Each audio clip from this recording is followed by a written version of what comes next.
আপাতত ঠিক করা আছে 9টায়।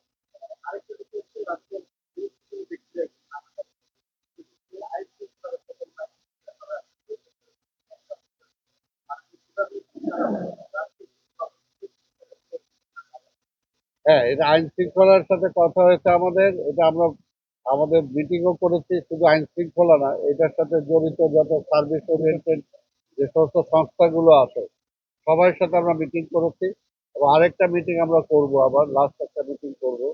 এবং সম্ভব হলে মাননীয় মন্ত্রী হয়তো একদিন আগে আসতে পারেন দেখতে। তো সেটা আমরা চূড়ান্ত পর্যায়ে যখন যাবো সেটা এখন পর্যন্ত আমাদের সকল প্রস্তুতি সবকিছু ঠিক।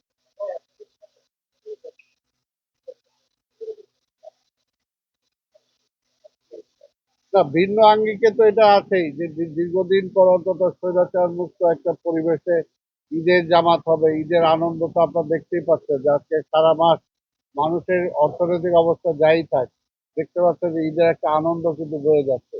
কাজে আমরা তো বিশ্বাস করি যে এবার ঈদটা ঢাকার নাগরিক জীবনে একটা ভিন্নতর অবস্থা নিয়ে আসবে।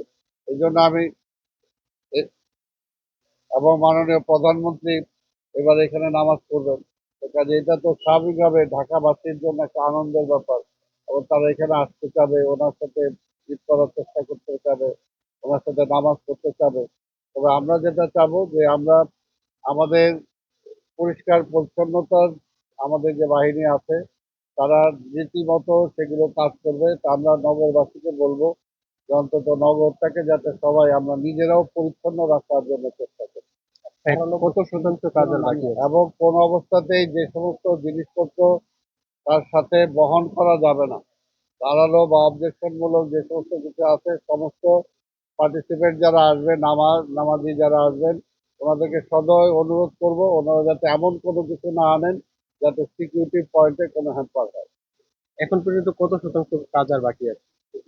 আপনারা তো দেখতেই পাচ্ছেন প্রায় শেষ হয়ে আসছে, আমাদের হয়তো 10-15% কাজ বাকি আছে। আর সব আর শুধু ফিনিশিংটার কাজটা বাকি, আর সবই হয়ে গেছে।